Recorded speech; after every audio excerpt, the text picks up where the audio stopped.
Well, good morning. This is the first in a new effort to enhance our online presence as well as offer some other opportunities for learning. The new Sunday school class that'll be geared to our sermons. Each week we will look at the sermon text for that week, and we will explore it from a cultural, historical, and a theological standpoint. An application, we'll leave that to Pastor Dawn in her sermon. We'll not spend any time in this session talking about that. And with me this morning is Susan Lane, my wife Jenny Greer, and Sherry and Ed Shadle. Shadle. Okay. My wife will tell you I murder the English language from time to time. There are some things my tongue just doesn't deal with. This morning, we are looking at I am the door. And all of the I am statements come from the Gospel of John. Gospel of John is somewhat of a different animal in our New Testament. And I want to spend some time talking about that before we get to the I am statement there. What I always start with is who, where, and when in looking at a passage of Scripture to set the stage for it. And the who in this case is John with a big question mark. There is a wide tradition in the church that the John is the Apostle John. But as academic work has continued to be done, and historical documents have been uncovered, there is some question as to whether or not it was the Apostle John. There was another John that operated in the same area physically, or geographically, who's referred to as John the Elder. And there are some that make the connection that these are one and the same people, but there's enough evidence to say that it's different people. So the one thing that there is agreement on is that the writer was somebody named John. Who that John was is still up for debate. The where, here again, church tradition has placed it in Ephesus. Much of the New Testament, as it moved out of Jerusalem into the area around the Mediterranean, much of that centered around Ephesus. And that's not an accident. Ephesus was the major trading route between the Mediterranean area and the Asian area. That was the seaport that everybody went through. As the Romans came into the area, the roads were developed and trade all funneled through there. So I think it's no accident that Ephesus became the center of where Christianity was sort of headquartered or branched out from. But here again, whether or not that's where the writing of the Gospel of John and the letters of John originated is in doubt. So we say Ephesus with another big question mark. And then the when. There's agreement here. And the agreement is that between 90 and 100, being politically correct here, the Common Era. I still rubs me the wrong way to say that. I still think of it as AD, after Christ, after the death of Christ. So in that time frame, that puts or sort of sets the stage for some of what we see or we think of as different in the Gospel of John. And that is that the time frame of what's happened. Virtually all of the New Testament, other than these writings of John, have been written by this time. The Gospels, all of Paul's letters, the other letters and Revelation have all come into being and are in wide use, with the exception of Revelation, are in wide use with the Christian community by the time that the writer sits down and writes the Gospel of John. And that, in my mind, helps explain what the gospel, why the gospel is so different than the other gospels. When the synoptic gospels, Matthew, Mark, and Luke, were written, they were dealing with eyewitness accounts. Even though John talks about eyewitness accounts, there would have been less people available for those accounts in the time of this writing than when the other gospels were written. Each of the other gospels were written for a specific purpose, and I think John was written also for a specific purpose. Mark, being the first gospel, is thought to be the preaching of the Apostle Peter. That's the tradition. There's not any documentation to support that. Matthew was written to a Jewish audience, and Luke was written to that Jewish Gentile audience of the early Christian church. And the Gospel of John is written to a Gentile audience, because Christianity has moved out of Jerusalem. It's moved to where it is a Gentile audience. There's less Jewish influence. In Paul's writing and Luke's writing, that conflict between the Jewish Christians and the Jewish leaders, religious leaders, is always there. But in John, that's not there. The conflict, where it does crop up, is with the Roman government. But even that is much, much less at this point in time than it was at the time of the other writing in the New Testament. John's gospel does not contain parables. It does not contain those short, catchy sayings that stick in your mind, other than the things like "I am." That sort of stands out in the Gospel of John. You have instead long discourses. Now, the odds are that people would have remembered exactly what Jesus said to be able to write these long discourses 70 years after his ministry are probably pretty slim. But they capture the essence of how people were starting to think about the life of Christ. And so you need more than just a sentence or two to expound on that, where in the other Gospels, a sentence or two and the teaching are all that you needed there. Some of these discourses run a whole chapter. There are two levels of understanding the writing in the Gospel of John. There is a literal. It means exactly what it says. And then there's a higher spiritual level that is always there, is not readily apparent, and your understanding of that higher level will sometimes change the more that you reflect on the Scripture. But there are those two levels that are there throughout the writing of the. I talked about the culture and the audience, and so I think that we'll move now on to the I am sayings. My references that I use for resources for this, my mentor and teacher from the Duke Divinity School is Dr. Mickey Efford.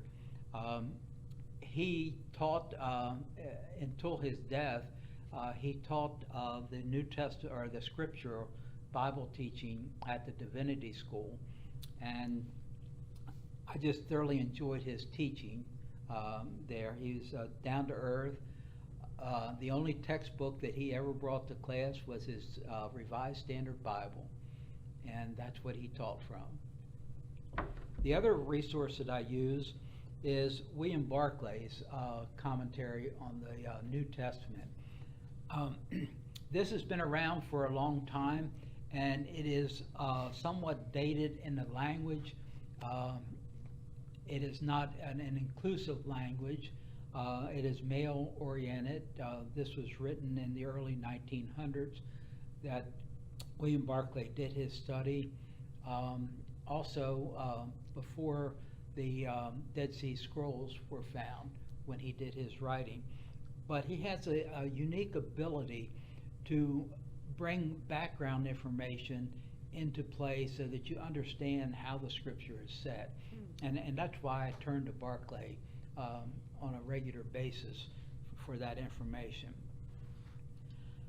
So our scripture today is from the 10th chapter of the Gospel of John, the 9th verse. And in that verse, Jesus says, I am the door. Now the setting, with all of these I am sayings, you need to go back and look at how it's set into the scripture. In this case, our scripture for today and the scripture for next week are set in the same setting. Next week we'll be looking at Jesus says, I am the good shepherd. And I am the door is set in that same setting. For the door he's referring to is the door into the sheepfold. And the whole chapter, the whole 10th chapter is devoted to the role of a shepherd and taking care of the flock. And you need to go back and try to understand what a shepherd was doing at that time.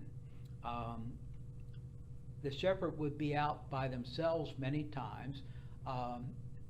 Occasionally there would be another shepherd and they would have their flocks together and have some companionship. But for the most part, being a shepherd was a solitary occupation.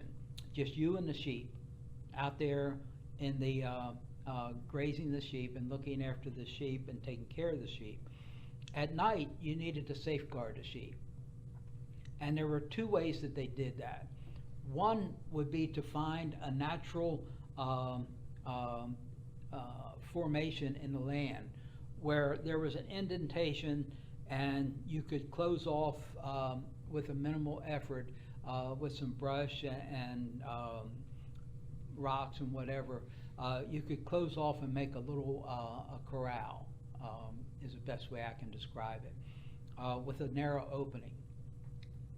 The other way that it was done, if that natural area was not available, would be to gather stones and rocks and form that barrier around where the sheep could come in, and the shepherd would be there in the door.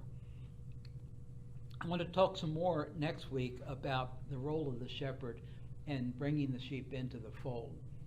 But this week, we just want to look at Jesus saying that I am the door. And with that description, you have this enclosure and you have an opening that the sheep can come and go. And the shepherd literally, when the sheep come in, the shepherd lays down and sleeps in that opening. So the only way in or out is through the shepherd. Now, I talked about the literal understanding. With that picture in your mind of a corral and one gate, one door, and Jesus there, what kind of literal image comes to your mind or thought comes to your mind about what Jesus is saying there? Can't get to heaven without going through me. Jesus, you have to go through Jesus. Yeah, right, not me. Right. But there's also protection there. You can't get out unless You're getting to next week. Okay, but there's protection. Like I said, these are hard to separate from what goes on around it. And you have two I am sayings that come so close together, literally in the same chapter. So it's difficult to separate that. But you're right. That there's more to it than just granting access in and out. in the Synoptic Gospels, you don't have the saying of "I am the door," but you. Turn it a little bit further, please. Susan can't see the Okay. other side at all. That's okay. But in the Synoptic Gospels, you do have Jesus talking about that I stand at the door and knock. Now, have you ever looked at that image as it's portrayed in detail? Notice the detail that is missing. Susan's shaking her head. It's downstairs on the stained glass windows also, no handle. There's no handle on the door on this side that Christ is knocking on. That the only way the door opens is if you open the door to allow Christ in, which I think parallels this image of the door to the sheepfold, of Christ is the way in and the way out on that. There's an image that I've tried to find it on the internet that was used in a seminar that I attended that portrays Christ as the stormtrooper from Star Wars. And you have Christ standing there at the door with this electronic bazooka strapped over his shoulder, his full white body armor, and he's standing there knocking at the door. And we understand that we have to open the door. The reality is that if Christ wanted, we couldn't keep the door closed. And that image of the stormtrooper really captures that Christ could blast that door away at any time that he wanted and come in to us. But the way that God, through Christ, has opted to engage us in our humanity is to extend the invitation and for us to respond to that invitation. In the I am the door, the sheepfold, the invitation is from the shepherd who calls to the sheep, and the sheep come to the voice of the shepherd, knowing the voice of the shepherd, and then he allows them to pass in. Now we're going to talk next week about that passing in and out and what it means to be a good shepherd. But this is where we're starting from this week, and if you have questions, there will be contact information at the end of this video that you can email me or text me questions, and I'll research them and provide the answer in the following week. I would appreciate any feedback you could give us. This is a work in progress. We hope it'll get better each week. And ultimately, our goal is that this will be live streamed each Sunday morning just prior to our Sunday morning worship service. We're not there yet. We have some technological obstacles to overcome to get there. But I thank you all. I thank you all on the internet who are with us this morning and look forward to where we're going to go from here.